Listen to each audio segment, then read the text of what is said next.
Thank you so much, everyone, for coming. If you just joined, please again put your name and where you're coming from in the chat.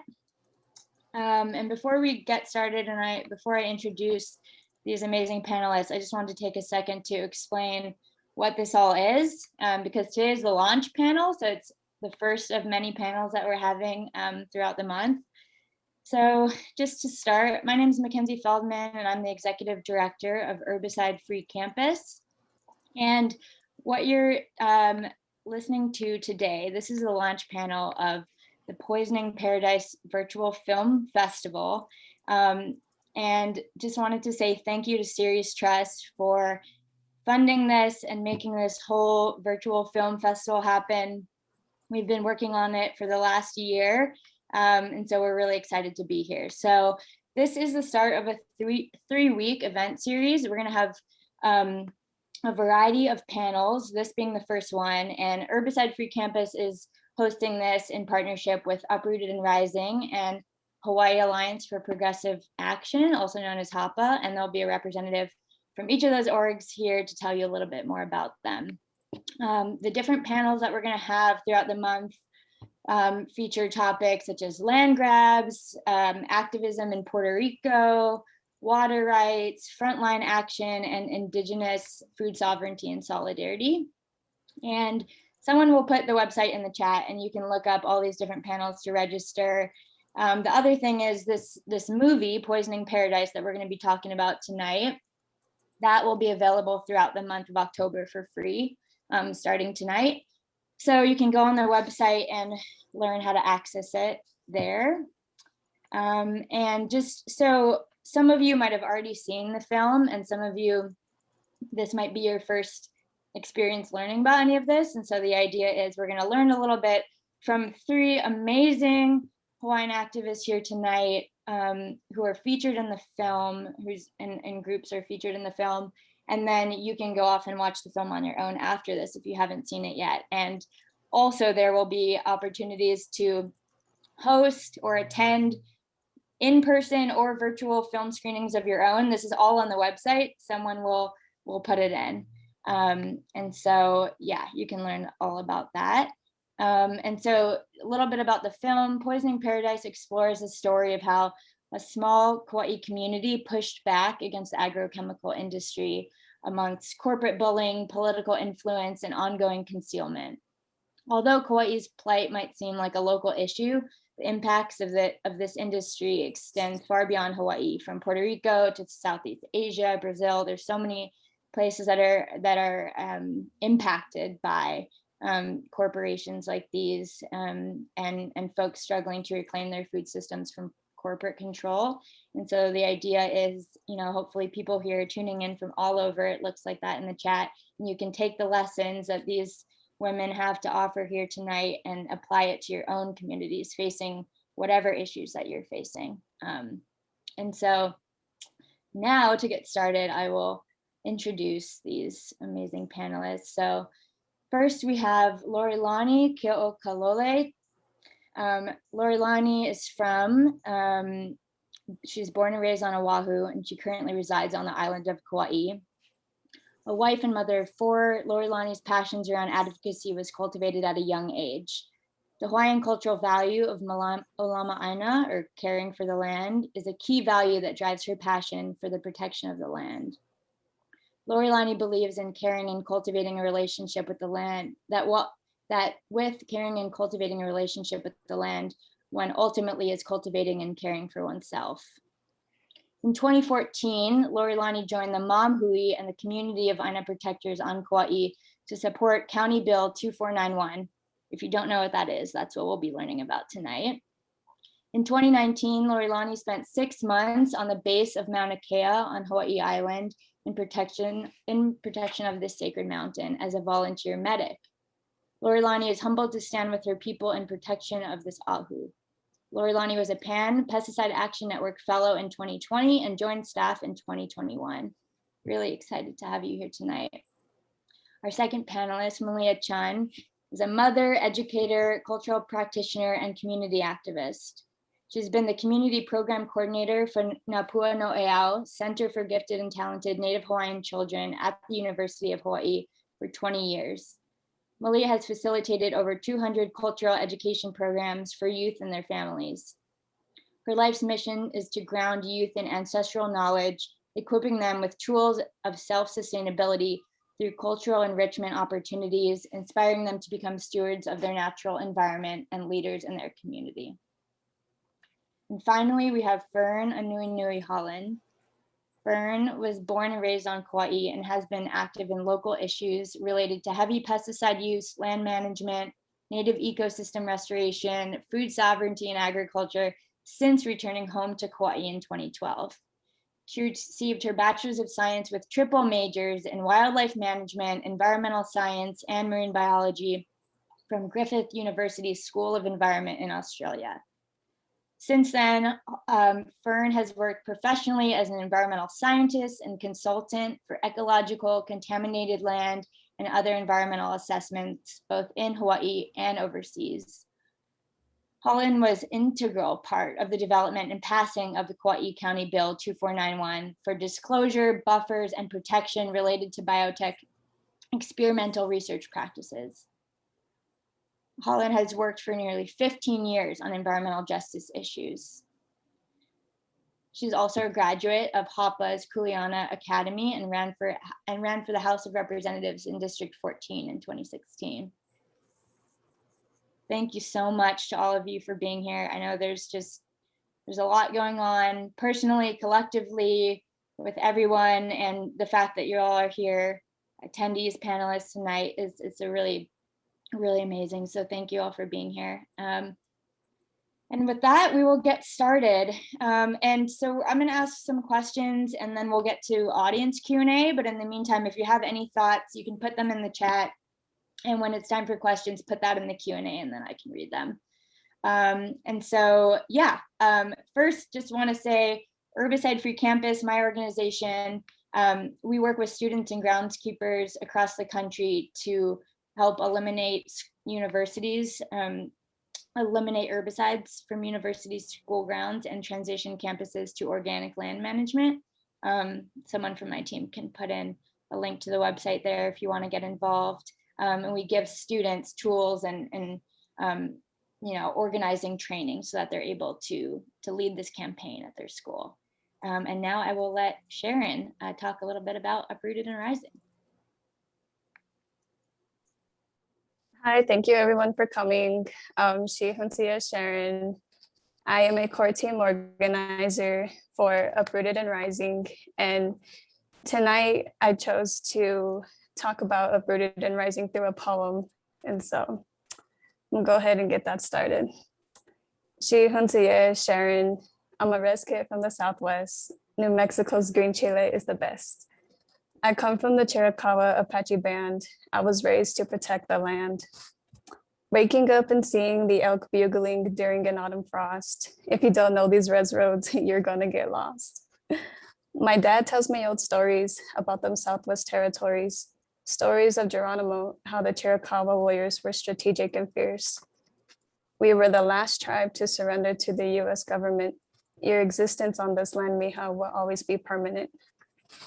I was living in Colorado, majoring in environmental studies and studio art, weekly meetings with Latinx who brought inspiration and passion from the heart. I'm a brown woman attending a Native college. The white eyes looked at me weird. They didn't understand my ancient knowledge. I flew out to Washington for the creation of Uprooted and Rising. The way the students threw down was harmonizing. Uprooted and Rising. We believe that everyone deserves real food. Eating traditional plants puts me in a good mood. We are uprooted and rising, showing up and organizing. We challenge the roots of the problem. Big food is the reason for a lot of them. We focus on systems of change.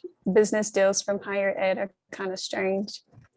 We uplift our community's knowledge by working with BIPOC students who are in college.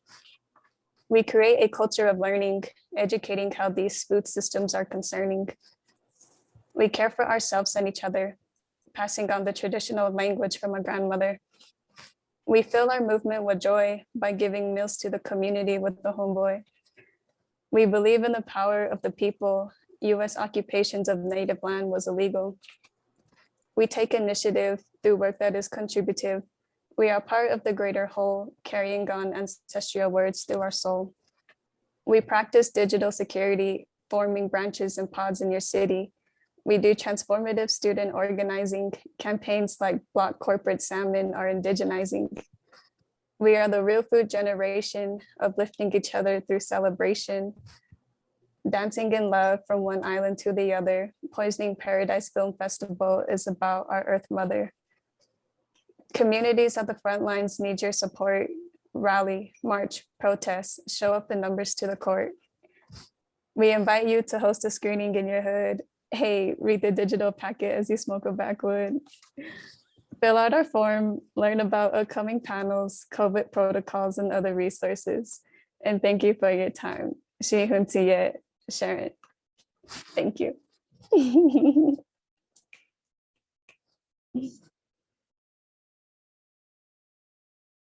Thank you so much, Sharon. That was amazing.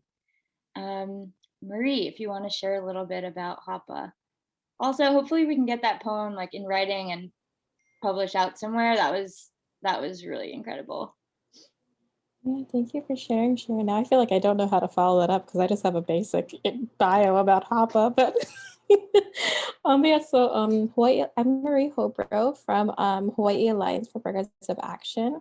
We are a nonprofit that's based, the home base is on Kauai, but we branched out to different islands.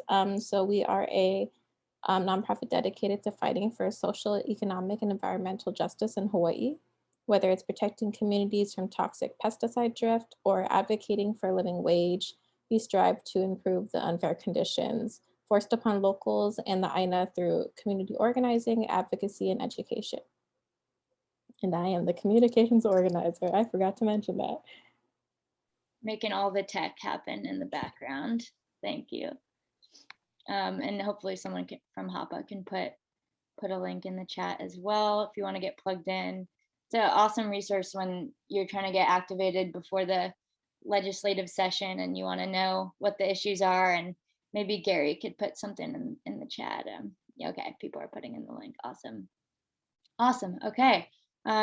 So now we're going to get started. I think just to start us off, the question I wanted to ask was if you could each just go around and talk a little bit about what it was like for you at the time of this film. There's so much going on, and just how you personally got involved, what it was like, and if you can explain a little bit more for people who haven't seen the film yet, what this was all about and what the huge victories and also huge challenges were that you were facing. Whoever wants to start can just take it away. Franny girl, you gonna start us off? Okay, I will. Thanks, Malia. Hi, everyone. For me personally, when this started and we first started, campaigning for Bill 2491, it was really hard and really exhausting. For me personally, I was actually like living out of the back of my car during a lot of that. And I was just thinking back when you asked that question to, what I was dealing with on the day to day. But we were up really late nights arguing on the internet with people that we didn't know who they were. Sometimes very ridiculous kinds of arguments, and just like, it just felt like we were in the middle of a genuine battle. And it was really hard and it was really exhausting. The movie actually took years and years of filming to make, but that original push for Bill 2491 was, it was electric, and it was hard to describe. It was a very fluid thing that just kind of happened. And we were just trying to keep up with it. I had never done any kind of political work. I had no idea what to expect. So I was learning as I went, constantly tripping over a lack of understanding of the process and what happens to even create a bill. And so every corner was like this new twist and turn of something that happened, and I didn't know what does that even mean and what are our options. And it was just this constant learning, like intensive speed learning experience for me. We just didn't expect the pushback, and I think it all just happened so fast. But yeah, it was very trying. In the heat of the battle of 2491, which I kind of call it, It was very intense. Late nights, sleeping in front of the county council chambers, late nights, writing, answering questions, responses, and it was intense.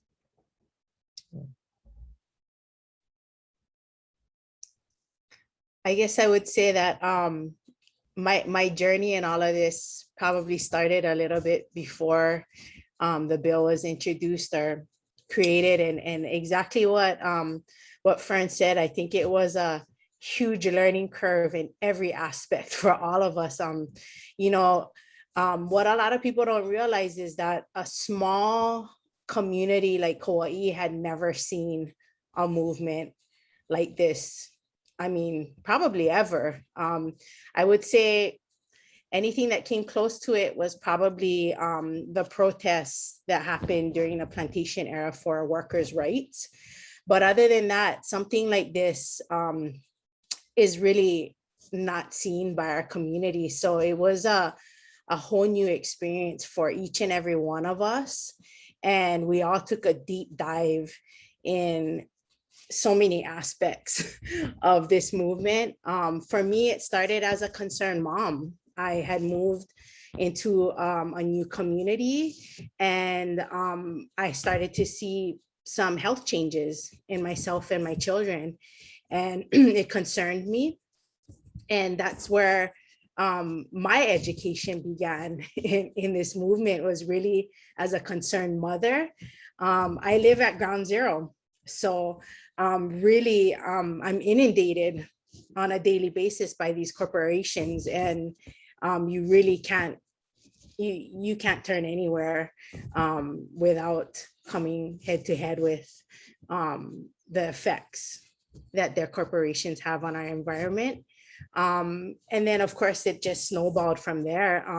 I think the next 5-6 years, we just saw this rapid movement from self-consciousness, community consciousness, movement, catalyzation. I mean, it was like, yeah, exactly what Fern said. I mean, I had never stepped into like the political arena and knew anything about how those systems worked and how really corrupt they can be at the very core. I mean, I think I had an idea, but nah, it wasn't until this movement that I really got a good in-depth look at all of that. So I would say that's where my movement started, at ground zero.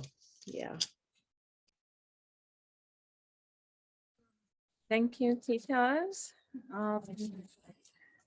I echo what Fern and Malia have shared already. At the time of all of this filming, photography, background, watching the video was actually really triggering.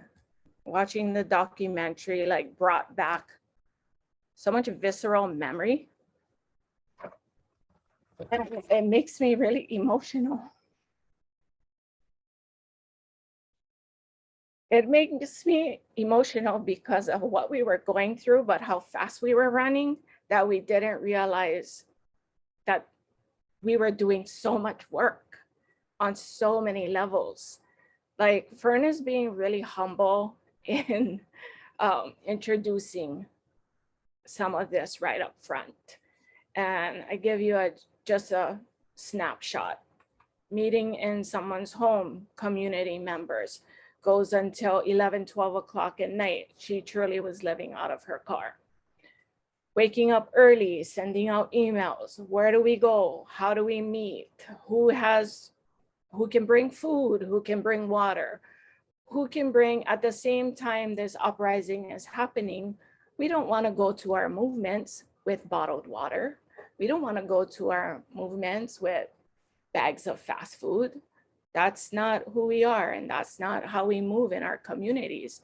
So we are structurally building this network all at the same time. Learning how to write testimony, learning how to share, learning how to work together, learning how to work within diverse communities of people that want to help, but maybe don't know that their footsteps and their footprints lessen the voices of other people, especially those that are impacted. So learning how to gauge these conversations, like with heart and with a lot of aloha, because we need people, you know, we really didn't have enough of our own Native Hawaiian people working within the movement in a way that felt super cohesive and empowered. So all of this, plus Malia being smack dab in the middle of this directly affected community, was massive. It was massive work on all kinds of levels. For me, I was a mother of 4. My daughter was already graduated from high school, going to college. My 3 sons were very young. My little one was still nursing, and we would pack the kids in a van with our cooler and our water cooler and all the food we could muster up that was very aipono, or good foods from the farm that my husband was working at the time. And we would take them so they would have this experience of being where it mattered for us to be at that time, you know?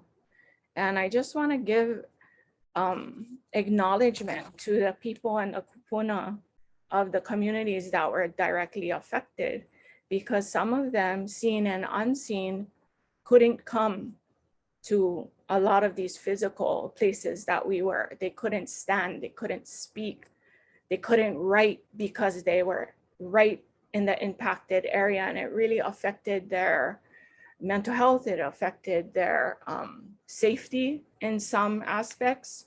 And I really want to acknowledge them because, as you'll see in this film, they're featured, you know, speaking at that time. And some have passed, some have transitioned on. And I'm gonna say that they passed and transitioned on because of the direct result of being wounded in these areas, you know, living, breathing, drinking the water, eating the food, breathing the air. So this film is very impactful, and it was very beautiful in some ways to relive some of it, but it was very triggering also to have to relive some of that. So I hope that my time this evening, that I can share just some small wisdom of like what my own experience were. But these other 2 ladies are being very humble in their share right now. So just, you know, be patient with us and listen in between what they're saying, because they have a lot to offer. Mahalo. Thank you so much. Yeah, it's a lot. It's a heavy subject.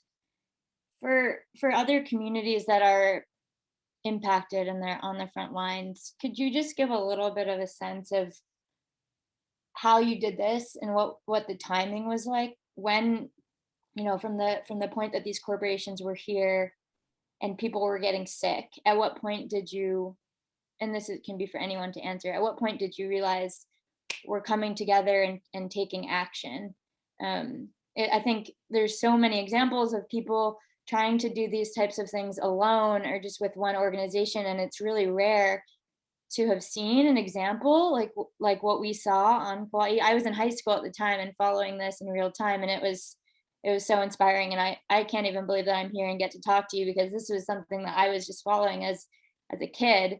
But how did you all manage to come together and yeah, just to give people a little bit of sense of the timing that you pulled this off? I'll go again. You know, I think for everybody, it was a little bit different. You know, everybody's timing, like, you know, Malia talks about her experience, you know, with her kids and living in that situation and being concerned. You know, it was very bigger than any of us. It was much bigger than any of us individually. It was an energetic collective movement of people that was bigger than us. And when I say that, I mean, like, we didn't really have control over it. We didn't, it's not like one person was like trying to, you know, dictate and control. It was a very organic, for lack of a better word, natural movement that really developed out of, you know, for everybody a different thing. I mean, for me personally, I first found out about, you know, the biotech engineering of our food supply in 2007, and became really passionate about it ever since. And through my university years, was working on trying to understand it. And I moved home in 2012 and immediately hit the ground with trying to figure out what can we do about this, like in my backyard, basically, like on the island I was raised in my friends and family's communities. And you know, what do we do? And so I started meeting with people, you know, different people that would listen. And did you know that timing when you came home that this not was at all. happening? I had a push to come home. You know, my dad had passed away in 2010. I was studying in Australia for almost a decade, and it just felt like I was called home. And I'd wanted to come home for many years. I missed home so bad when I was away in college, but for some reason I just decided, you know what, the time's not right. And I came home, and there happened to be other things totally separate of me that were also kind of bubbling and creating that energy around this issue. Other organizations, even, you know, different islands. And one of the things that was really big, you know, for me, like, was connecting with Dustin, a lifelong friend of mine, Dustin Barca, pro surfer and fighter. And had a huge network in the professional surfing community. And, you know, I remember the day he carried that banner out the front of Pipeline at the Pipeline Masters, and all of a sudden got TV attention, to something that, and then things started kind of like growing. And then we marched, you know, like that was Dustin's idea, to march on every island that had experimental testing. And, you know, just the right people, and the right energy, and a collective, completely unselfish, just willingness to create change in this important area drove us kind of together. And I remember September 17th is an International Action Day against, you know, biotech experimentation and pesticide use and experimenting. And we kind of had this really small rally, and Dustin and I were going, where is everybody? Like, where are all the local families and the people that are impacted by this? And you know, we just created, you know, a real desire to get out and reach the communities that didn't necessarily even understand what they were being exposed to, and start to widen the conversation, to include people that hadn't really been included. And it just grew out of our control. You know, it wasn't structured and timed and organized. It was just, we moved with the energy that was facilitating it, that again was bigger than us, you know. So I will add 2 friends, but first I wanna shout out to Uncle Gary, who's out there, and he was completely and is completely instrumental in this movement and many others. So aloha nui. But anyways, I guess from my perspective, here I am, a single mom in this small Hawaiian community. And when I started to educate myself, well, first of all, when I started to pay attention to what was happening in my around me, hey, what's taking the place of this sugarcane? Now we got corn all of a sudden growing in front of my house, you know? Why are we having respiratory issues? Why are my kids, why do we all of a sudden, why do I have adult asthma? And so I started to really learn about what was taking the place of sugarcane plantations and the aina around us. And man, it blew my mind when I started to learn about these corporations and their history. Just me. I mean, this is before I reached out to anybody. It really made me scream inside. I couldn't believe how deeply these corporations affected our lives and our food system. And yeah, as a Hawaiian, it moved me in a way that is undescribable. And then, of course, first of all, as a mother, I mean, you know, I don't think that you can stop a moving train when a mom needs to protect her child. Yeah. So really, it was the first GMO March that Fern is talking about that helped me find familiar faces and familiar, I mean, like Lori Lani said, you can't do this alone. You need people. You need kako, or you need support in a movement like this. And for a long time, I felt like I was screaming by myself. I was screaming alone in my community, like, do you guys know what's happening? And if you can believe it, I would go in my neighborhood and I would invite mothers, because I thought, okay, moms, we pay attention to these things. Okay, we pay attention to what we feed our kids. We're the ones who are out there, right? Like most of the time shopping and thinking about what's on our dinner tables. And so I just started to talk to my neighbors, and nobody wanted to talk about it. Everybody was hush hush. Nothing's happening. We're all good. Yeah, we're having these health issues here and there, but no big deal. It's another day, And so for a long time, I felt like I was literally pounding my head on concrete, and then that march happened and it was like a lifesaver to me. And that's really when we started to catalyze as a community and started to organize our efforts. And then I got to see other people in my community that I didn't know were waking up to this, like just a small handful of us, but that's all I needed. That's all I really needed. I just needed to know I wasn't by myself. And I guess you say the rest is history, yeah, but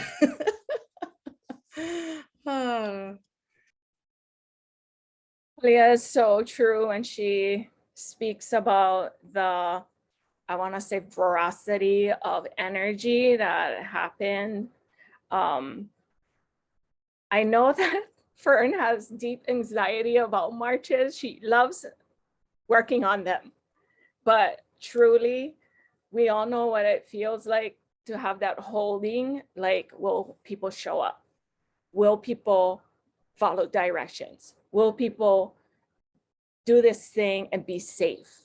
Because literally, Fern put her own ASS on the line. Fern made friends with the police chief, and all of the people got all of the permits, paid for the toilets herself. Like, all of it was just strategized out as much as possible. And then you have to wait. You have to see whose heart is being called to these spaces, right? And the photos, if you watch the film and if you Google any of the news reports, you will see just the masses of people that showed up to be in this space, and that's what Malia is talking about. And Fern is talking about how one of the leaders of one of the groups had that idea, a march in March. So every island marched on every weekend, and we flew over to help support that. And whatever that looked like in that particular community, there was just like a deep humbling, like hum out, like a silence that those leaders in that community got that.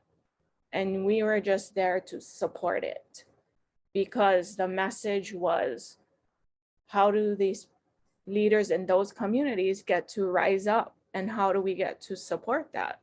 And that is the best way that I could show up as a mom in the Mom's Hui, was really to look at where my role was and how to be in the best position. So for me, a lot of the times it's in the back. Like, maybe you'll see me 2 times in the whole documentary, because that's my role. I'm in the back, and I'm in the back with our other moms, because we want to make sure children are safe. We want to make sure that the kupuna and the elders got through to wherever they have to. We're there for the last person, because everybody matters, everybody matters. And we have people that lead from all aspects of marches, all aspects of direct action, all aspects of, sit-ins. So we, the ladies that I worked with, made an agreement about that was where we wanted to be. If we were asked to testify, we would testify, but we wouldn't be in the front because we wanted to hold space in long lines that were hours and hours of waiting. And we did that with joy, because then people who had families that had to travel from the West Side came to these things and were overwhelmed. And we wanted to say, this is your spot. We sat here for you. It's okay. Like, we're not here for ourselves. We're here to hold space for you because your voice matters and you need to tell your story. Because we know that we're holding this space and we get to go home because we live in a different ahupua, different moku of the island. We're not directly affected, but we're holding space because that is our role too, and that's important. So I just wanted to share that leading is a possibility from all angles of movements, and that matters too. So yeah, just that was my experience with that portion of the question. Thanks. And Laura Lenny, I just want to follow up with that. When you talk about people on the front lines who come and testify, what was that like for people who are directly impacted and are too ill to come testify or don't have time? How is that balance of getting people to fly in and testify, who are like the ones that are the most impacted versus, and just, how did you do that and show people who are the ones that are the most impacted when they might be really busy or sick? And just to give advice for folks who are dealing with this in other areas, how do you balance the people who maybe have more time, who are working on this as their job, versus getting the people involved who are the most impacted, but not making them feel like they're being tokenized or used? And was that ever a challenge that you faced? Definitely, it was a challenge. Holding space for people that are directly affected is like an honor. Like, not everyone, at the time my husband was working, so I was taking care of our children. And if I was asked to go and testify, I would generally not take my own story. I would ask permission and see if someone wanted to go first. And then if they couldn't, if I could share their story, and I would speak on behalf of them. So that was typically what would happen if I was showing up in person. The most annoying thing is to bring someone's story, to have to like condense that to 2 minutes, and then to be presenting that to a legislative panel or a committee that really didn't care. And that's really sad, and that happened a few times to myself and other people who were offered the opportunity to go and speak and hold space at like buffer zone, as an example, like buffer zone meetings. And then it was like they already made the decision, So it's like layers, like there always has to be layers. Someone telling the story, someone in the news, someone on social media, someone showing up. Like there has to be layers for the one subject, and it just has to be continuous, so that when these legislators get taken off these positions, someone hopefully will be there to listen. And that's why this work is so hard and complicated, because sometimes it's seen as though we're not doing enough. It's been years. What are you guys doing? You're still working on the same stuff. It's like, exactly. You know, I'd like to add to Yes, that. please. Tita. So really, what a lot of you should realize is that people who are most impacted, they are very hesitant to get up and share their testimony, get up and speak in front of a bunch of strangers, let alone politicians. You know, there's definitely a layer of distrust there, but also what a lot of people need to realize is that the communities that are impacted most, people don't speak up because their families are employed by these corporations. So they're speaking against, in their minds, brothers, fathers, sisters. And so it takes quite a lot of courage to come from a small rural community like this, whose history is steeped in plantation history, where, you know, there's a Luna, there's your boss, you're expected to put your head down, work hard, and be grateful. Be grateful you have employment in a community that has very little opportunity. And so it was really key to have people like Lori Lunny and others from other communities come and hold space for those that were brave enough to come forward and speak their truth. And the other thing is we're not paid, right? We're not paid to be activists. I mean, we're doing this purely out of necessity. Yeah, it's a necessity that drives us.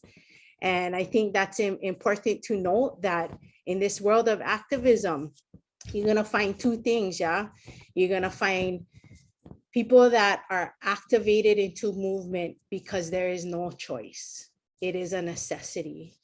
And then on the other side of it, you'll also see people who are driven by ego, like everything else. I mean, it's a two-sided, you know, and hopefully not the latter, because that's not gonna last the long haul. Yeah, really. And so when you look at the people on this panel, we're driven by this because there is no other choice. There is no choice in doing this. And so people have sacrificed a lot. Yeah, time off of work, their own money, their own funds, everything, their time that they have very little of, because there is no choice. And so, yeah, that's what I would like to say, is that the majority of the testimonies that are impacted the most, they're very reluctant to share their stories. So, mahalo. Thanks for adding that. Fern, could you tell us a little bit about what is the status of these corporations now, and how these issues are alive and well in other forms as well, like the ADC battle? But if you could first just tell us a little bit about the status of these corporations after this. Yeah, sure. So, and also, sorry to cut you off. Also, if you can just explain, I mean, you all took on the 4 largest chemical corporations in the world. Could you also just mention what the bill entailed, and what you were asking for in this? Yeah, so at the time, there were actually 5 biotech corporations in Hawaii. 4 of them were on Kauai, because Monsanto, which is now Bayer, had actually already left Kauai just before the time that Bill 2491 kind of happened. And so at the time, we had Syngenta, we had Dow Chemical Company, we had DuPont Pioneer, and we had BASF. And we had one other user that was also using restricted use pesticides in high amounts. And the bill really was designed around the heaviest users of restricted use pesticides. So not just all pesticides, it really got narrowed down to restricted use pesticides, which are much more toxic. They are not over the counter purchased, and they're highly hazardous pesticides, and we're well aware of that. And so the bill was really designed to do three things. It was to give us disclosure, which is like basically the right to know what pesticides are being used, when, where, and so that communities can respond. I mean, shut their windows is one of the things that we've compared it to, as unacceptable as that is. And then also buffer zones. So it was to buffer communities, homes, hospitals, schools, sensitive areas by 500 feet, which is very small, especially when you're talking about large applications of big sprayers and drift in a place like Hawaii that has so many winds that are very unreliable. And then the bill also worked, the initial version of the bill was extremely bold. It included also basically an environmental assessment of the industry on our environment. What is this industry doing to our offshore waters, to our water, surface waters, to our groundwater, to our endangered species and our critical habitats, and these kind of things. And so it was broad, and it really got narrowed down to basically disclosure and buffer zones. And I just want to echo, Gary Hooser, who's also on the call today, or the webinar today, was just incredible. I mean, for me, it was about talking to people that would listen, talking to anybody that would listen. I'd talk to anybody that would listen, but to find somebody, like former Senator Hooser, who had the understanding of how, the legislative process, here's an active county council member, and to put his neck out the way he did to take on such an issue that, in such a bold way and in such a thoughtful way of just, we have to start at what we don't know. We need to know what's happening. They're not telling us. We need to pass a disclosure bill. And it was really profound. And at the time, it seemed quite simple. And I don't think we realized just how profound and bold of a statement it was from our county. And yeah, I think, it's radically changed, but you find somebody like, a Gary Hooser council member at the time, and amazing things can happen. You need to really go out into your community and find people that are working in politics that really mean well and have their heart in the right place, and help give them the information that they need, and work with them, because it's everybody's mind coming together that really shaped, where does this go, And so, yeah, so at the time we had those 4 chemical companies. Because of mega mergers and changes, as most people know, Monsanto became Bayer recently, but BASF had changed to Beck's Hybrids, and Dow Chemical Company and DuPont Pioneer actually merged, and they currently function under a subsidiary of Dow called Corteva. And then Syngenta, the actual global Syngenta company, was sold to China, ChemChina, except for the Hawaii Syngenta. And Hawaii Syngenta was removed from that deal, and actually sold to a company called Hartung Brothers out of the Midwest. And then that kind of genetic engineering experimentation field trials continues today under Beck's Hybrids, which I actually believe might be leaving Kauai, and then Dow as Corteva, and Hartung Brothers still today. What was the other part of the question? Did I forget something? And how this relates, sorry, that was a long question, and how this relates to other battles that you're facing now, like the ADC. Right. And so, particularly for Kauai, the ADC, for anybody that's not aware, is the Agribusiness Development Corporation. It's basically a private-public partnership of an entity that manages our state agricultural lands, a lot of which are ceded, stolen lands from the overthrow of the Kingdom of Hawaii. And it kind of was a way after plantation of consolidating the bigger plantation ag lands and figuring out what's next after plantation, as the sugar and pineapple dried up in Hawaii and it became cheaper to grow it offshore. The industry really evaporated quite quickly, and they were left with all this ag land. Like, well, what do we do? And the goal was supposed to be to help diversify our agriculture, but instead, particularly here on Kauai, the largest parcel of agricultural land where this experimentation has been happening on the west side of our island, on the Mana Plain, is Agribusiness Development Corporation land. So it comes back to, the stewards, these people that have, taken control of this land, however unrightfully so, really not managing it correctly and putting it into the hands of people that utilize our resources. I like how it's said in the film at one point, like they're in liquidation, just basically taking whatever they can out of the Aina and out of the environment and out of the community, without really wondering or caring what's going to be left behind. And so the Agribusiness Development Corporation today, I mean, as of, actually, I have it right open on my computer right now, the 2019, some of the disclosure that we've been able to try to get, and that's a whole other conversation, but we're still fighting for disclosure all these years later. It did show that in 2019, there's still 21 different restricted use pesticides that were used on that ADC parcel, with over 1,500 applications. So it's still the ADC, or the Agribusiness Development Corporation, the ceded state land, where this experimentation and work is happening, at least here on Kauai, and in other places throughout Hawaii, but definitely here on Kauai.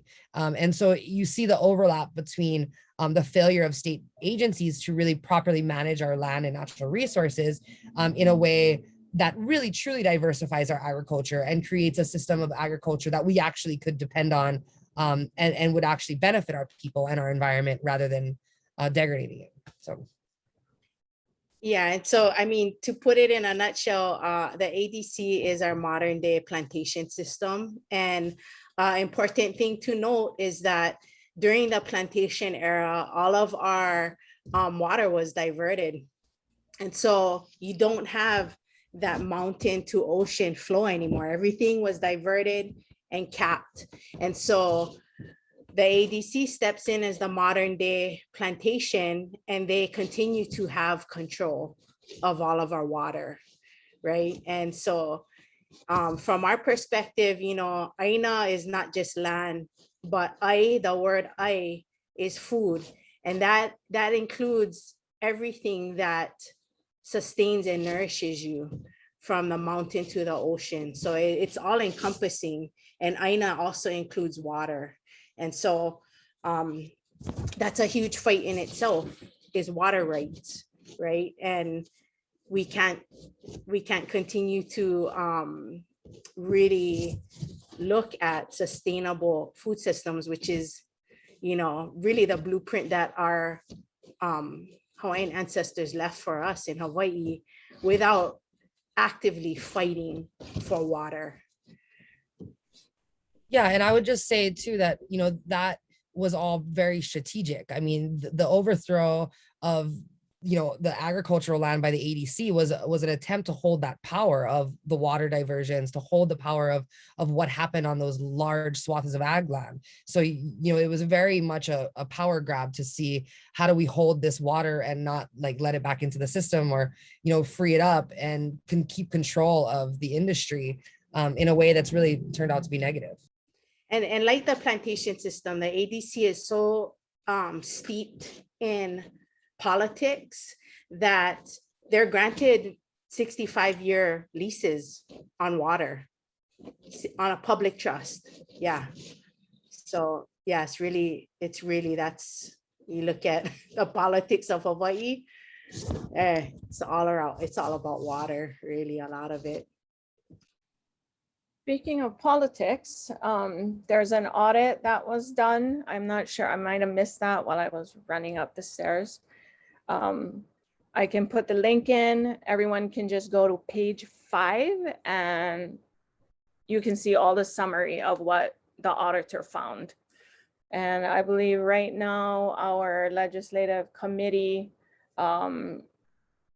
that is looking into the auditor's findings is also going through massive challenges with going through this audit and the report. So that's all happening simultaneously. But I'll put the link in the chat so people can look it up on their own. And just go to page 5. It's the summary of all the findings. Then you don't have to read through the 75-page report. No, You're Poo's on welcome. it in the chat. Yeah, and if you're coming into this and you feel like these issues are new to you and you're like, what the heck is going on? This is the first time I'm learning about this. I would go to HAPA's website and get plugged in, because they have really good resources for how to testify when these bills come up and what to say. And they make it really easy to just tweak your messages and click. So maybe someone can pop their website in the chat. We're gonna get to audience Q&A in a bit, but before that, I wanted to just ask you all about burnout. I know, some of you had to take steps back after this whole movement, and wanted to just ask your advice that you would give to your younger self if you were to do things differently, and also for the organization that I represent, for Uprooted and Rising, we work with university students, who are getting activated at a pretty young age with these issues. And so if you had any advice for us and for them, just how to stay in it, and how to avoid burnout or when to take breaks, any thoughts on those? Oh, I can go first. So yes, I did hit major walls, major burnout, raising small children, burnout, and all the extra activities were just like crazy making. So what I would recommend for young people who are looking into movement building, it's a lifestyle, right? And you want to be able to run the marathon. So my best advice is seriously find a way to sustain your mental health. Your mental health is what is going to help sustain the rest of your body and spirit. While we were on the Mauna, our medic unit had a separate section with vetted licensed practitioners, as well as people who are offering body work and lomi lomi and cultural practices, ho'oponopono. Like find a kahu or someone from your church or whatever your desire is. You will have people to process all the time within your movement, but there's also like great gifts in having someone who is totally outside of all of that to share what's going on with them. So that's my number one thing. My number two thing is like create ritual for yourself, whatever that looks like, whether it's pule or spiritual practices, whether it's going into the ocean and swimming, whether it's hula and movement, whether it's music, like practice something that fills you back up so that you can continue to give. And take breaks, like listen to your na'au, your intuition, listen to your heart. And almost everyone that I know that does this work is are givers. So how do you refill yourself up is like really important.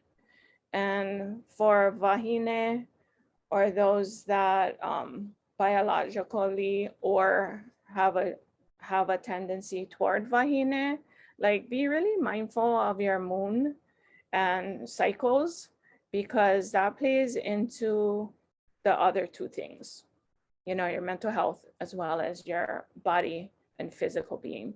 So those are my three things I wanted to offer. Mahalo. You may go, Malia. Well, I would echo a lot of what Lori Lenny said. It's when you become activated, in whatever it is that you're passionate about, you're gonna see that there is a web of so many other doors that will open. So for instance, this pesticide movement, you look at water rights, you look at how land resource management, you look at traditional food systems. I mean, it's an entire web of issues that need warriors. And I think what you need to remember is we don't need warriors that fight every battle. We just need solid warriors to pick and choose one or two battles and be Ayo. really kick ass at it, you know. And I think that's something that I learned, is that you cannot be everything to everybody. And it's very easy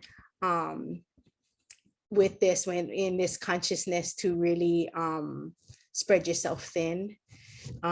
So yeah, I would say that is that you don't need to be a warrior for every cause. Just pick one or two that you know within you there's no other choice, you have to, and be really, really good at it. Know everything you can about it.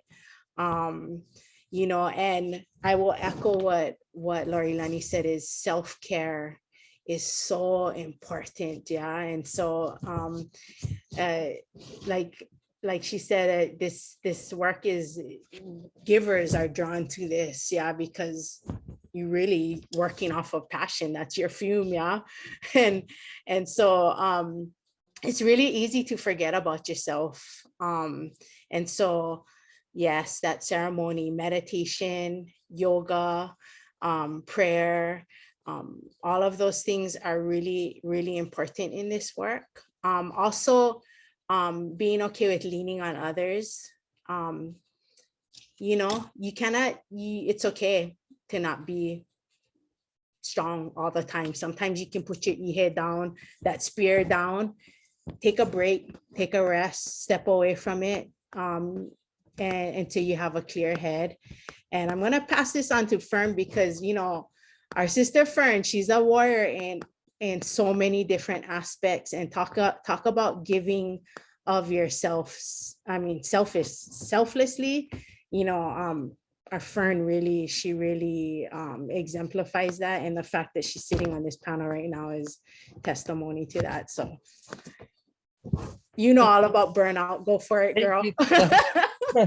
Yeah, I mean, burnout is real. I guess, you know, for me, like, I kind of knew that this is a really long fight, and kind of from the beginning realized that, like, you know, Lorilani used the word marathon, and that's a really good word. You know, there's fights that are short in the ring and you get out, and there's lifelong battles that are bigger than any of us. And, you know, like when I woke up on May 1st of 2007, with a burning desire in my heart and my belly, really, to fight, to make this my fight. And, you know, I'll reiterate too what Malia said about, like, you know, selecting where you go, because I really learned that in some of my younger marine biology activists. I've arguably been an activist since I was not even double digits, if you'd ask my dad.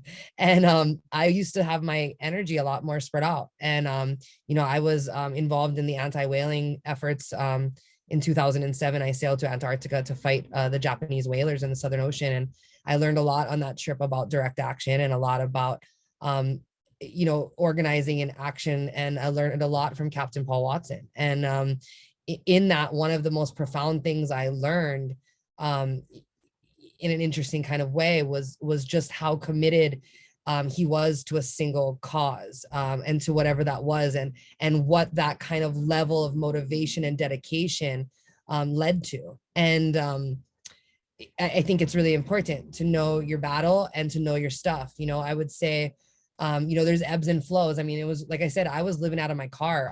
I was, you know, just moved home. I had given up opportunities to work in places that didn't resonate with my understanding of why I did my environmental science degree. I was, you know, working, I was waitressing at an incredible bar that I ended up working and managing at for over 8 years, and is still a part of my heart and soul, and family to me. And in that time, like, you know, I had an incredible boss that gave me a bunch of time off. She was like, you know what, I'm totally supporting you. Like, the whole community, like, you know, came out to support that effort. And because of that, I was able to get my shifts covered for weeks of camping out the front of the council chambers, and, you know, fighting, showing up at meetings, doing all of these things every day. And at the end of it, I had like no money at all. I had to go back to work. So there were times where I had to like stop and like catch up, just on my own life.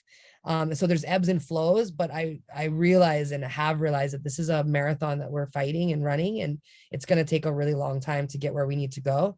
You know, I would say, like, advice, like, you know, it's really hard because hindsight is 2020. And in a lot of things that I'm dealing with in my life right now, both my personal life and my professional life, you know, you can think back and say, what would we do different, you know? But the reality is that we do the best that we can. And when we think back about, you know, those moments, we didn't know what we were doing. We were flying blind for a lot of that.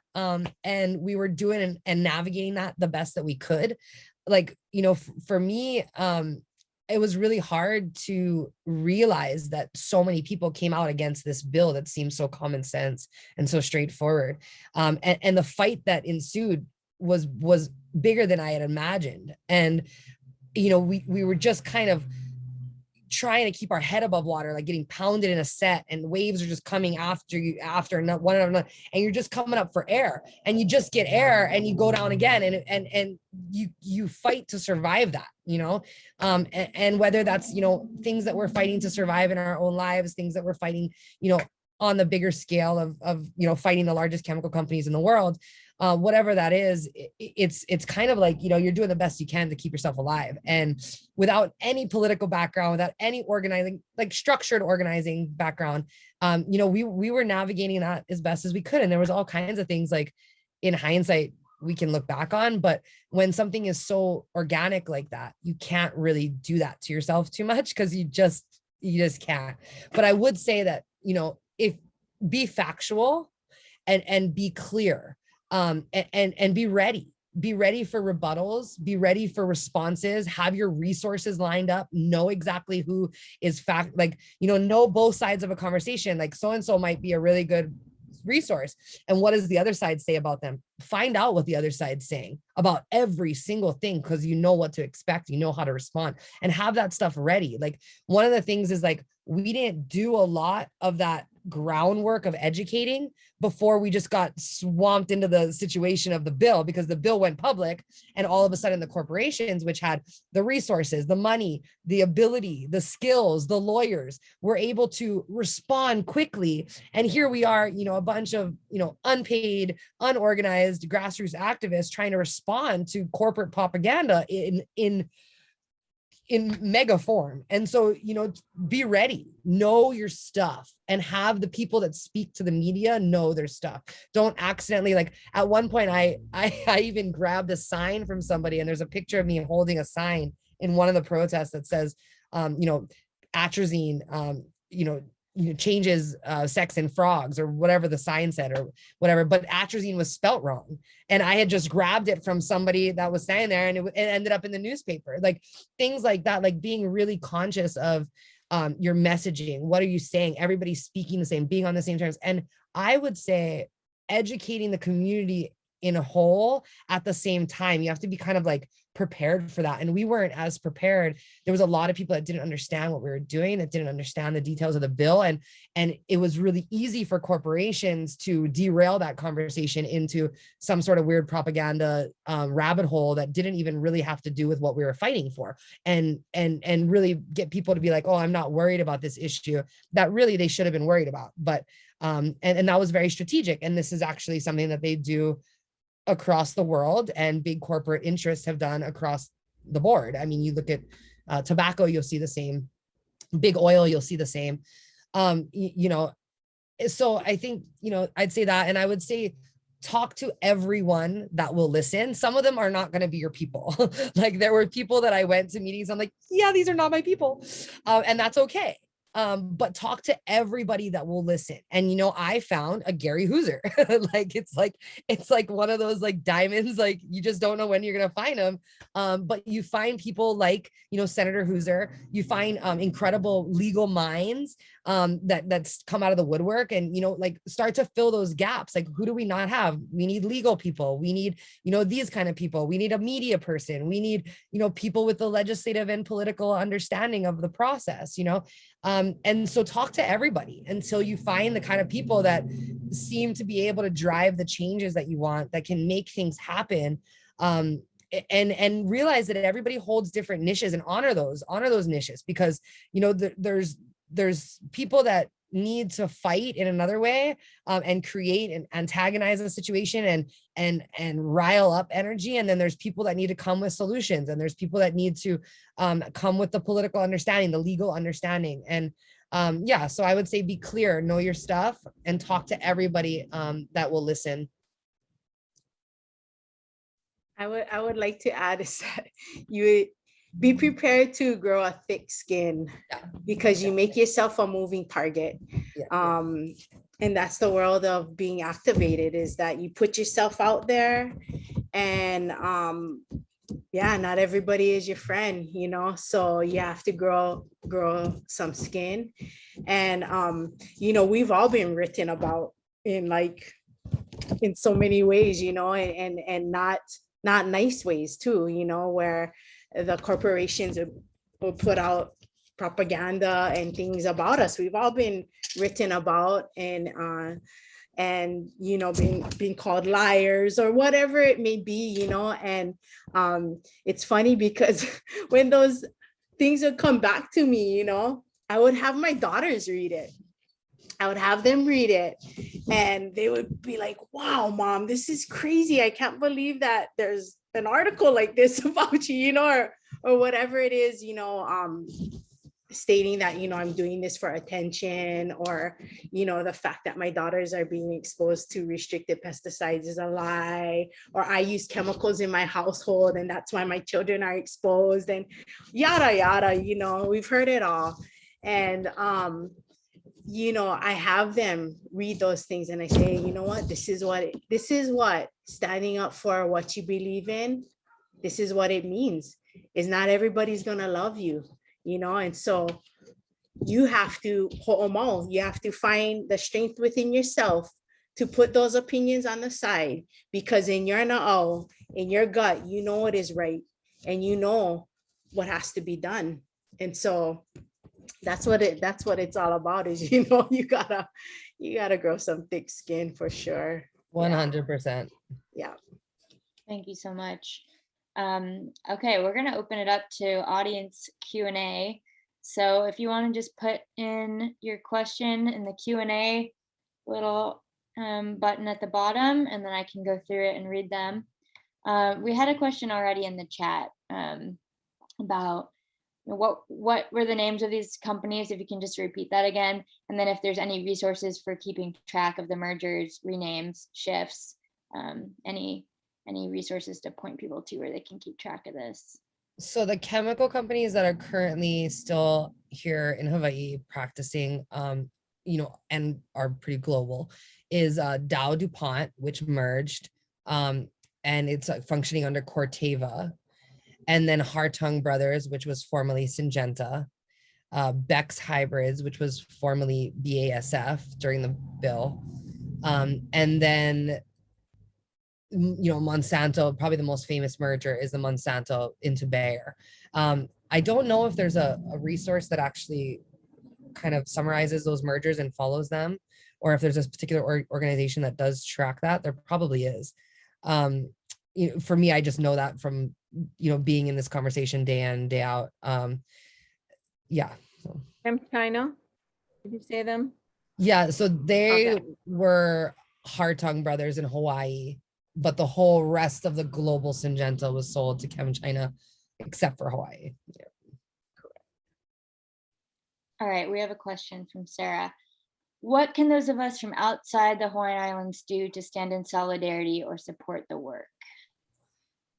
I would say, you know, people anywhere in the world are impacted by these corporations. And that's something that unites us, regardless of who you are, where you're from, what your ethnic background is, or your cultural upbringing, or your religion. It's highly likely that you're majorly impacted by the largest chemical companies in the world in some form or another.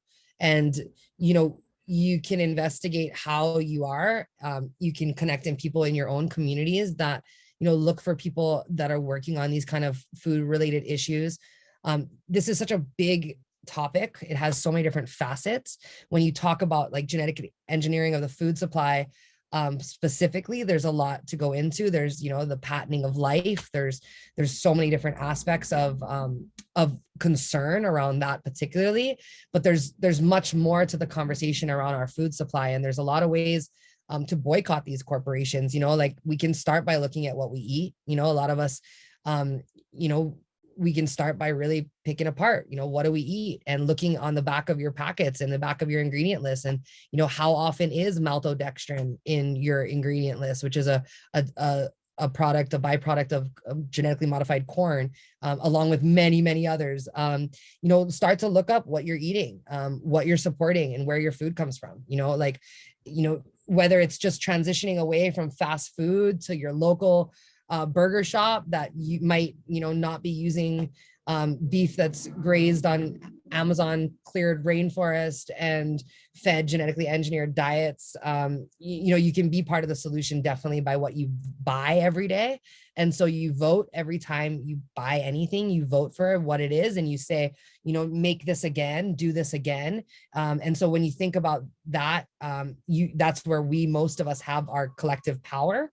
And then, you know, if you're driven to be, you know, involved and to help catalyze this change, you know, find out about food hubs in your community, find out about local regenerative agricultural efforts in your community, like farmers that you can support. You know, this whole bigger conversation also ties into climate change.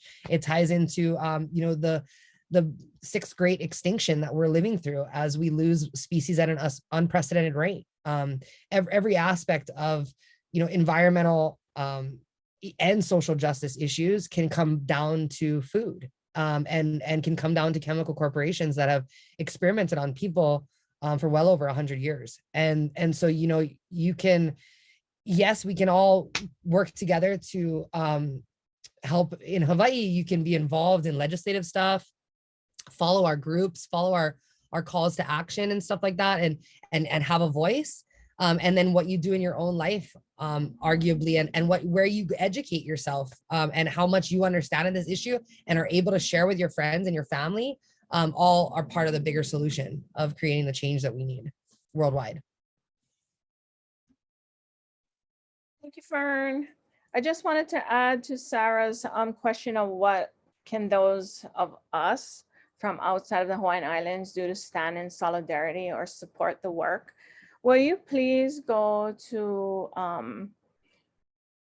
our website, to HAPA's website, as well as PAN's website, and please sign up for calls to action, because January through the month of May is like hell on wheels for us. And all the comms people are working overtime, including Fern, to get the word out about the bills that are being worked on. And if you have friends and family in Hawaii, especially, if they can go on our legislative website for the state and register themselves so that they can learn how to get that information emailed to them. I don't know for certain, but what I do know is that our legislative body loves when people email or call them from their own districts. Even though they have to take the testimony, doesn't mean that they actually like read it outside of their districts, or that, you know, like they count it. But I'm just saying that if you have links up to family and friends that are in particular Hawaii areas, that's the best way to help too. And Kalamaya can put our PAN website in there in a second. Mahalo. And yeah, and keeping in mind that what Fern said is that this is not just a Hawaii issue, it's a global issue. So there are definitely things that you can do within your own communities that will impact all of us globally, right? And, you know, so besides looking at, you know, how to support the sustainable food systems that exist in your own communities, but also looking at how we can grow conscious leaders, yeah, and really educating yourself on who you're voting for, who you're supporting, what do they support.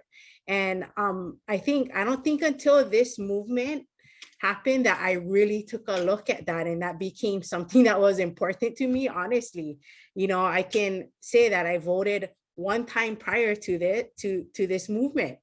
And because, you know, I'm a Hawaiian in an illegally occupied state, you know, and so that value was like, oh, well, what's the point? You know, they're all corrupt. I'm stuck in a illegally occupied, you know, state, and so they stole everything from us. It's really easy to put yourself in those shoes.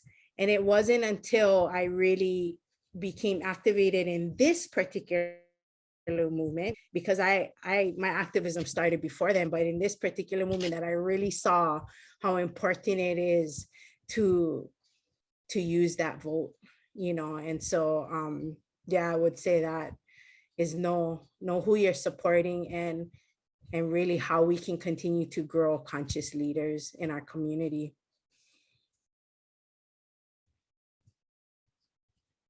Awesome. Thank you so much. And people are putting the links in the chat, and also this is going to be recorded. So for people who later are listening and don't have access to the chat, Pesticide Action Network's website is just PANNA.org. HAPA's is hapahigh.org. So you can go there to get activated in that. We have another question from Rachel. What were the top super successful efforts or actions? I would say personally that I was thinking about that, reading that question. I would say that the top super successful efforts or actions of this movement that are covered kind of in the movie Poisoning Paradise is really the marches, and then the implementation or the introduction of Bill 2491 and the hearings that came after that. Both were different, but the same bigger beast, in the sense that it was part of the movement. But one was really legislative based. It was a county bill.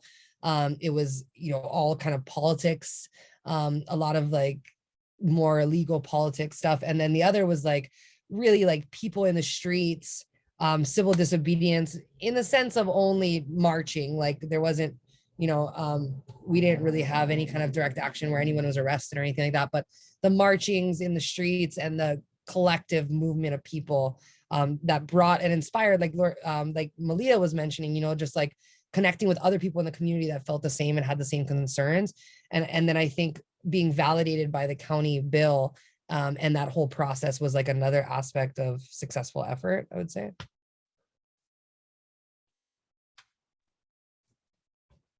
I can just add that for people who were never exposed to even being in the state capitol, or being in the state capitol and having the anxiety about having to testify, like all of those things, I heard from moms in particular that were really amazing, challenging, but amazing things that made them grow as people. And they got to apply some of that courage in their own life to do like really hard things, you know, that they never would have done before. But just taking normal people and giving them the experience, giving myself the permission to leave my family. Like I didn't travel for almost 3 years because I was nursing my son.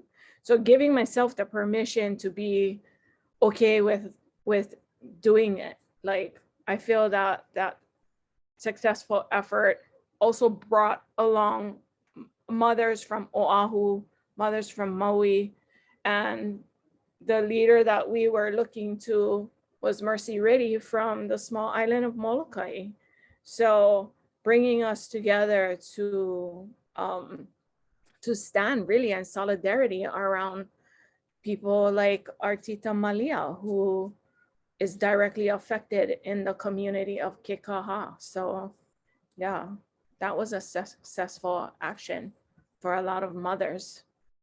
And what it's required is us fighting against each and every pesticide. Like each and every pesticide, taking it all the way up to the top in our little state and knocking on doors in the state capitol and fighting every single one of them. Yeah, that's what it's taken. It's crazy. Well, kudos to all of you for that. We have a question from Eliza. Was there ever successful efforts that included students from the community? And if so, how did you engage them? Eliza's with Herbicide Free Campus, so it's probably why she was wondering about that. Malia, take this one. Yes, Yeah, Malia. absolutely. Absolutely. So it was a great opportunity to get our youth activated. And that's exactly, as an educator, that's exactly what I did. And so from having my students march alongside of us and doing their own homework and deciding, you know, the things that were important to them in this issue. I mean, when we were going through this, like in the thick of it, all my programming really centered around these issues, you know, whether it be water rights, traditional food systems.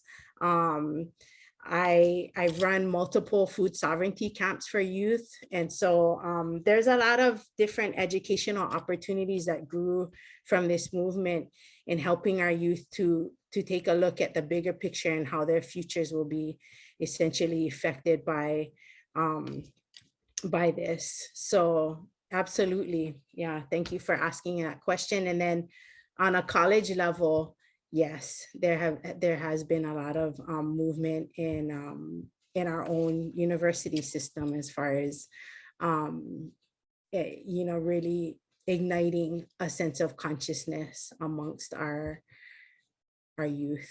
Yeah, so mahalo. Awesome. Thank you so much.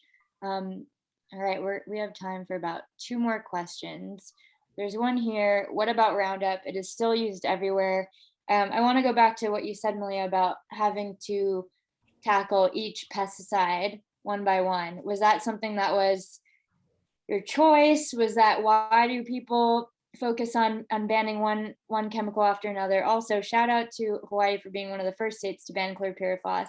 Now that it's going to be banned in the whole country, Hawaii is always at the forefront of this pesticide movement. So yeah, I guess if you have a strategy of tackling one pesticide after another versus trying to go for all of them, and anything that you want to say specifically about Roundup. Trust me, it's not a strategy by choice. If we could knock these all out and rid the earth of all of these chemicals, we would. Yeah, nobody wants to fight these chemicals one by one. It's the way the industry has made it. And then it's the leaders at hand. It's the leaders we put it into office. It's the people up at the top. It's our governor. It's everybody else that trickles down under him. You know, that's what makes this fight so challenging, is that from every level, we have to fight it one by one. And I know Fern can, I mean, both of these Wahine can speak on that. Yeah. Yeah, I would say that, you know, it's very strategic of them to make us go through these exhausting battles to address one chemical at a time. And I think that that's part of the chemical treadmill, so to speak, of how they keep us on this cycle of like, and you know, this is one of the things I've been speaking to since, you know, 2012, when I first got the opportunity to ask some of the chemical company representatives, you know, like, how is it that you know that the history of the way that your company, you know, discovers and creates chemicals and then uses them for decades before realizing without any deniable ability at all that these chemicals cause unfixable, long-lasting, horrible damage to all kinds of things. And you know that this usually takes decades for that information to come back around. And I think that comes down to a lot of the failures on the federal level. Really, I think a lot of that is the United States not really honoring the precautionary principle as much when it comes to the approval of these kind of things. You see a very broken regulatory system. There's an incredible in-depth article that recently came out with The Intercept talking about chlorpyrifos, and how it was able to, continue to be used and to continue to be registered and approved for use for much, much longer than it should have been, given how much information was out about the impacts of exposure to it. And I think that, the whole structure of how we look at the costs that are involved in things, and the entire structure of the way our regulatory system works is really broken. And it's not doing the purpose of protecting people from exposure and harms. And it takes decades and decades to be able to get something actually banned. And by that time, there's so much damage, there's so much collateral damage, so to speak, in both the environment and human health, that it's really, it's just not solving the problem. It's a constant band-aid instead of a solution that actually addresses the underlying problem that we're facing.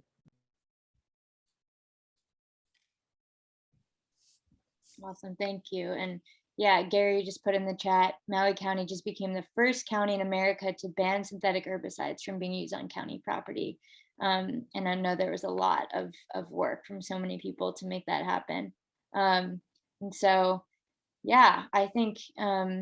Yeah, so the Roundup thing, I just, to answer that question. So like, that's another example. And just to be clear, like Roundup wasn't really one of the major focuses of Bill 2491 and a lot of these efforts, because we've had to start with the more toxic varieties like chlorpyrifos, like atrazine, like paraquat, some of these restricted use pesticides.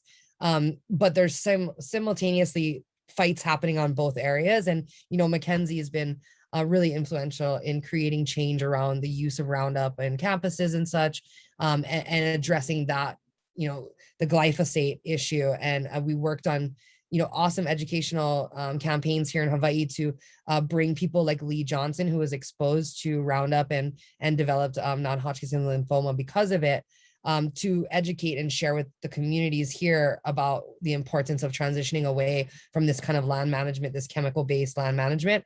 But Roundup is a general use pesticide. It is, starting to be on the way out, but really it's about, well, what are they going to replace it with? And how many decades is it going to take for us to get the same information? And how do we get off this chemical treadmill altogether? Which is where a lot of the solution-based stuff around regenerative agriculture, around transitioning our food supply away from this entire model, which really represents a colonialist, oppressive system of agriculture, into something that more works with indigenous culture wherever that agriculture finds itself. Yeah, thank you, Fern. And if you're interested in those topics, food sovereignty, land grabs, anything like that, we're going to have a series of panels. Maybe someone can put the link in the chat again. But it just shows how interconnected all these issues are, whether we're talking about GM experimentation, pesticides, land rights, water rights, all these things are so connected. So, and a lot of these corporations have moved to places like Puerto Rico. So the Puerto Rico Hawaii panel will be really interesting and special, because we'll hear from organizers in Puerto Rico and be able to understand how we can support their efforts and how there can be that exchange of knowledge between Hawaii activists and Puerto Rico activists. So we're really looking forward to that. Just to wrap up, I want to give you time to say anything that you feel like you haven't been able to share yet.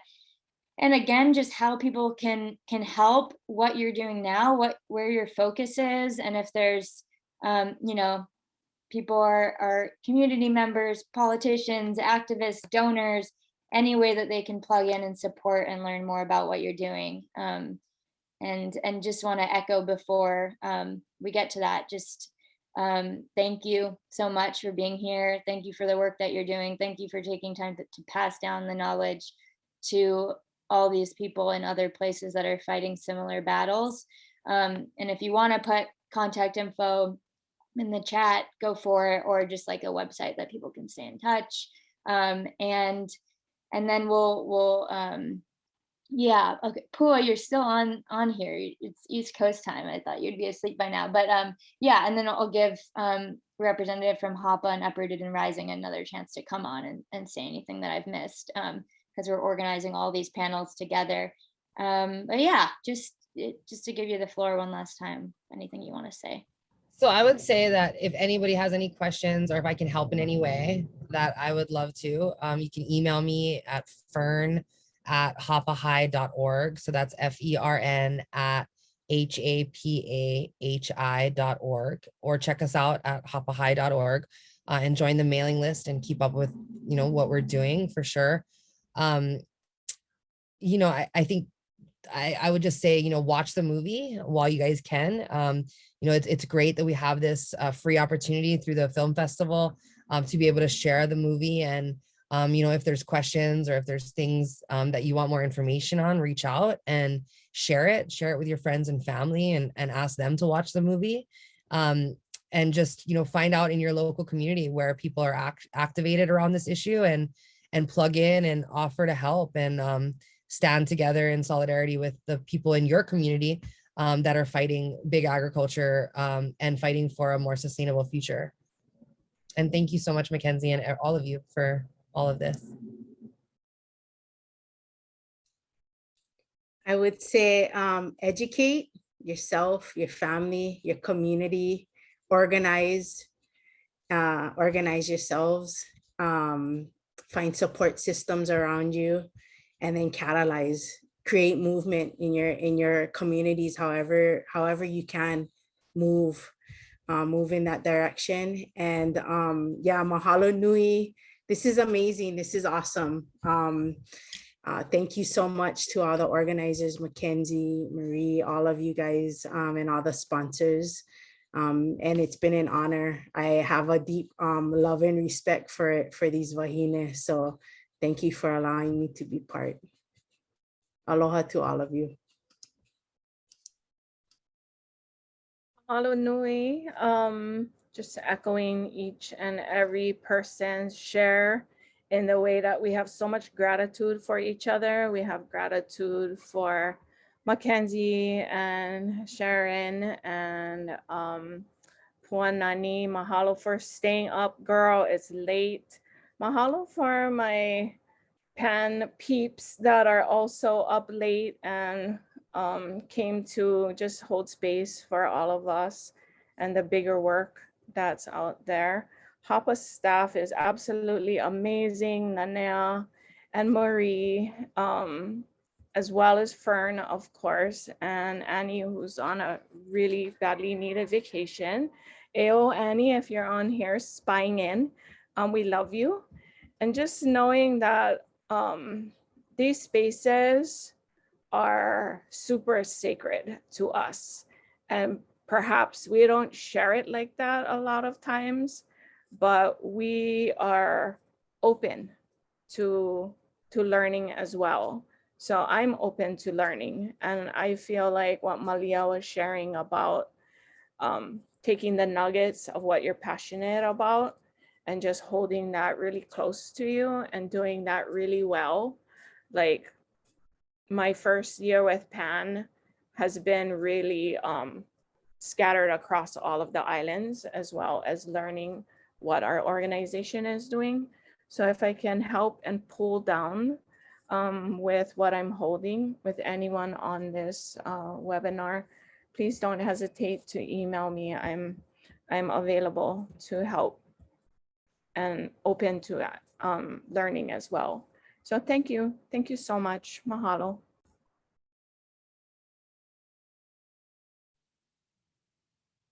Thank you.